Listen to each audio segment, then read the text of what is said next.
KPU Provinsi Sulawesi Selatan hingga kini belum mengambil keputusan terkait rekomendasi Badan Pengawas Pemilu atau Bawaslu Kota Palopo mengenai pelanggaran administrasi oleh pasangan calon Wali Kota Palopo nomor urut 4, Naili Trisal. Ketua KPU Sulsel Hasbullah menyatakan rekomendasi Bawaslu yang diterima pada 3 Mei 2025 masih dalam proses telaah dan koordinasi dengan KPU RI. Ia menambahkan bahwa rapat pleno untuk menindaklanjuti rekomendasi tersebut direncanakan akan digelar pada 8 Mei 2025 besok, setelah seluruh komisioner KPU Sulsel berada di Kota Palopo. Itu masih dalam proses telaah, jadi kami lakukan telaah, teman-teman pimpinan yang lain melakukan konsultasi ke pimpinan KPU RI. Besok kalau pimpinan semua 7 orang sudah di Kota Palopo, karena ada yang baru perjalanan menuju ke sini. Besok kami rapatkan terkait dengan proses tindak lanjut. Menanggapi hal ini, juru bicara pasangan calon nomor urut 4 Haidar Jidar dalam konferensi pers pada Selasa 7 Mei 2025 menyayangkan bahwa isu ini telah berkembang hingga ke DPR RI.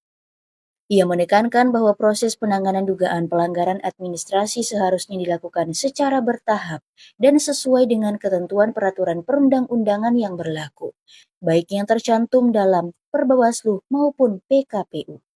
Haidar juga menegaskan bahwa penyampaian surat pemberitahuan tahunan atau SPT elektronik atas nama calon wali kota Naili telah dilakukan dengan benar dan sesuai ketentuan hukum yang berlaku. Ia berharap situasi ini tidak berkembang menjadi isu liar di masyarakat maupun bahan pergunjingan di ruang publik. Sementara itu, kuasa hukum pasangan calon nomor urut 4 Baihaqi menyatakan bahwa tudingan Ketua Bawaslu RI mengenai ketidaksesuaian dalam laporan SPT tidak berdasar. Ia menegaskan bahwa pihaknya memiliki bukti sah yang dapat diakses secara daring, sebagaimana dikeluarkan langsung oleh Direktorat Jenderal Pajak. Baihaqi juga mempertanyakan dasar Bawaslu dalam menyatakan adanya pelanggaran tanpa memberikan kesepakatan klarifikasi kepada pihak terlapor.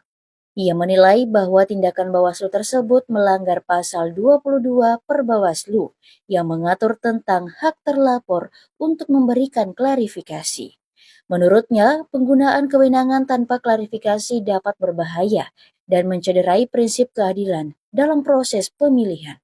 Ia juga mengkritik Bawaslu RI yang dianggap mengiyakan rekomendasi Bawaslu tanpa mempertimbangkan adanya cacat formil dalam proses tersebut. Baihaqi berharap Bawaslu RI harusnya meninjau kembali tindakan Bawaslu Palopo yang dinilai melanggar undang-undang yang berlaku. Dia memutuskan seseorang tanpa ada klarifikasi, Pak. Dan lucunya Bawaslu RI mengiyakan itu dan bawa ke DPR. Sementara itu cacat formil harusnya Bawaslu RI memutuskan hal tersebut bahwa tindakan yang dilakukan oleh Bawaslu Kota Palopo itu tidak benar karena ada pelanggaran undang-undang yang dilakukan. Itu tadi peraturan Bawaslu pasal 22 itu dilanggar. Nada Gabrilia mengabarkan dari Kota Palopo, Provinsi Sulawesi Selatan.